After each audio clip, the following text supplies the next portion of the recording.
Welcome to the Global Interview. Thank you for listening. This is where you can keep up to date with all the latest news and information direct from leading creatives, leaders, and thinkers. We can help to keep you right up to date with all the latest information from interesting people who make a real difference in this globally connected world. You can find out more about the show at theglobalinterview.com. Enjoy the episode. Sile Walsh, psychological coach, supervisor and organisational consultant at Walsh Coaching and Consultancy. Sile Walsh, psychological coach, supervisor and organisational consultant at Walsh Coaching and Consultancy.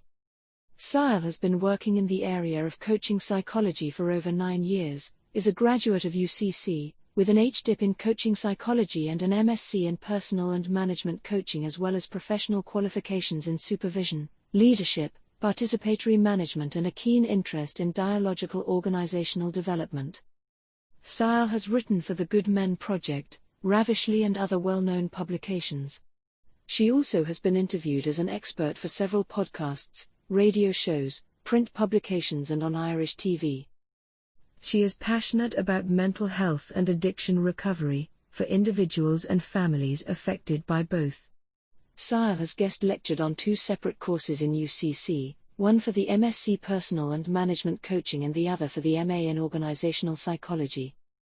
Sile is currently writing her 3rd book, for people professionals in relation to utilising coaching and relationships more effectively within organisations. Sile's work is aligned with creating sustainable, strategic and authentic changes utilising a holistic, person-centred and compassion-focused perspectives.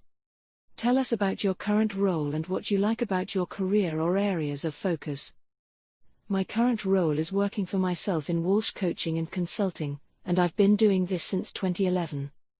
I have in this time had the privilege of working with coaching psychology and organisational development to support individuals, teams and organisations to progress in a way that's authentic and fitting for them and their purpose.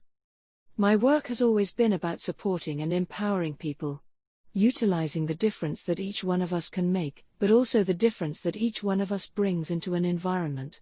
So my current role has facilitated me doing this with individuals, private organisations and not-for-profits. What inspires you, motivates you, helps you to make each day count? For me, people are at the centre of everything that I do, relationships are a primary value of mine, and how we live and work together is something very important to me. Knowing that when I go to work that I can have a positive impact on the people I work with. Knowing that I could influence the way that people relate and that I can have an impact for more of a positive society is a big motivator for me. While this would be the main focus for me, the ability to create, develop and collaborate are also the key motivators in my life and work. Outside of your professional work area, what hobbies or interests do you have, or what other areas of your life are of real importance to you? This is a funny one because, for a long time, my work was a combination of my hobbies and my interests, as my work brings learning and development, passion and purpose, connections, values into my life. It brings so much to life. However, over the last number of years, I've been able to spend more time focusing on the things that I really like, that aren't related work. If eating out in restaurants was a hobby, so I would definitely say that was my favorite hobby. However, I don't think it is defined as a hobby. Joking aside, I just recently took up roller skating. I love to cook, I love to plan and organize parties, or celebrations for people. I like to paint and write, and they're essential pieces to me. I don't always do as much of them as I'd like to. When it comes to your life-chosen career, is there a phrase, quote or saying that you really like? I began my business originally on the phrase, life is not about waiting for the storm to pass. It's about learning to dance in the rain.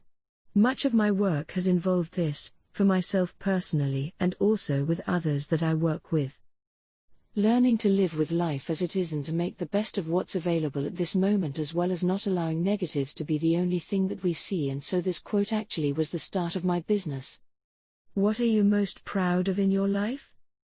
This is always a really interesting question, because what I'm proud of and what others are impressed by could be very different. I could begin by talking about my qualifications or the books I've written or the types of clients I've had or when articles have gone viral. However, there are really things that people are usually looking to hear about from me when they ask me what I'm proud of. I'm most proud of the relationships I have with the people that are important to me, and what I'm most proud of is that I live a life that's very much aligned with who I am and what I value. I'm proud that I've achieved success on my terms. I'm proud that I have been able to progress past barriers both social and educational that have held many others back, and that I hope in doing so, I allow room and possibility for others. I'm proud of that. And actually, finally, the thing that probably resonates the most with me in terms of what I'm proud of is my relationship with myself, given the many obstacles I have faced. My relationship with myself is the most valuable achievement I have, and it was largely influenced and supported by those people that supported me, and so it's something they should be proud of also. What do you wish you had known when you started out? I wish I knew how complicated it was to start a business. I wish I knew that there would be far more personal development involved than I had ever foreseen. And I wish I knew that it all takes time and that you don't need to get it all right straight away for it to be valuable. Who do you most admire in business, academic or creative circles? There is an ongoing joke with me, and some of my friends and colleagues that I'm a bit of a professional stalker, as in I stalk professionals as opposed to famous people like others do, or musicians or actors. I admire the Dr. Terry Lynch. He is a GP and psychotherapist based in the Midwest of Ireland, and he does a lot of work around recovery and mental health recovery in particular. I admire Dr. Tony Humphreys, who is a psychologist and lecturer in University College Cork, and he does a great deal of writing about the relationship with self and others. His work has influenced me to date greatly. I admired the work of the Tavistock Institute and Roffey Park Institute, both based in the UK, but both their approaches have influenced and informed my practice greatly. I admired the work of Gervis Bush, who is one of the founders of the dialogical organisational development approach, and again his influence my work, as well as Jarvis Bush, was kind enough to be one of the experts interviewed on my master's research thesis. Sebastian Green is another professional in the field that I admire. I met him when he was lecturing, and his approach and his humanity have had a great influence on my practice and my professionalism to date. Elizabeth Gilbert Reuter of Eat, Pray, Love and Big Magic. Elizabeth humanity, her openness to life and her ability to share her journey as something without bleeding out is something I much appreciate. And I also admire Elizabeth Gilbert for her writing is something I resonate with. As of late, I've been working with some of the training of the Gotham Institute around science-based relationship development, and I have to say that I deeply appreciate and value their approaches. What companies, brands, or institutions do you like or do you think are getting it right? I think it's funny because brands and organizations are very good at showing what they're doing well, but it doesn't necessarily always transfer to what they are actually doing well. I would be slow to name an organization or a brand. What I would be happy to do is name individuals who are walking their talk. What is the best advice you have ever received? The best advice I've ever received came less in the form of advice and more in the form of support. It would be more in how the person approaches me and holds me rather than in one thing that they've said. Maggie Archer of Futmas in Atlanta, USA is a great mentor around business and understanding the complications of being a woman in business, especially in a male-dominated industry, and in supporting me, in seeing my value and working with more confidence. What drives or motivates you each day in a work environment? Mainly what motivates me is collaboration and working with other people, knowing that we're creating something that will go on and influence or trickle into other aspects of their personal and professional lives. And that in doing so we get to shape the future in some way. What are your thoughts on the future of social media? I think social media meets an essential need for many people. Although, I don't think it's an original need so. Obviously, I need to be social and connected has always been there, but to varying degrees. I think social media has the role of meeting additional needs that we haven't had met before or given us alternative options. I don't see it as positive or negative. I see it as an additional. What is your favorite social media platform, and why? At the moment, I'm in love with TikTok because I'm genuinely entertained by it. And influenced, and in terms of business, I think LinkedIn is very effective. Do you have a mentor, or have you ever been a mentor to anyone? At present, I don't have a mentor. However, I have had mentors over the years and will be locating a mentor hopefully over the next coming months. I have mentored and take on a number of interns, and I have developed internship programs specifically for interns coming from HR or psychology backgrounds. How do you network?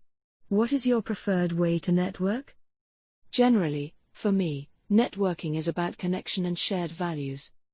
I see networking more about relationship building as opposed to transactional relationship building, where we only build a relationship if we have something to gain and lose.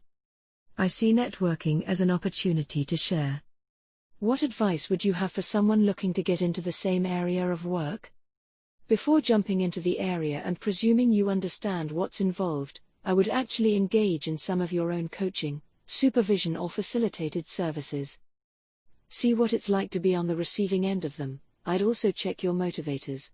And if your idealism of the role versus the reality matches up. What do you feel is the most common reason for people failing or giving up? I think it's dependent on what our history is with success and failure and whether we have a growth mindset or a set mindset. I also believe that it depends on the impact of the failure on somebody's life and the meaning that they make of that impact. Depending on someone's background and their experience of institutions and systems, they may find a great deal of power in failure, or if they have been disempowered through failing in the past, they may find it difficult to continue, and all of this can be worked through and processed, which is the purpose of coaching. However, I believe that the differences are far more complicated than simply somebody choosing to give up. How do you define success, and what lessons have you learned so far that you could share with our audience? For me, success is about being myself and in being myself still being able to do what it is I care about effectively. It's about me outgrowing the systems that I'm born in or positively influencing the world or others.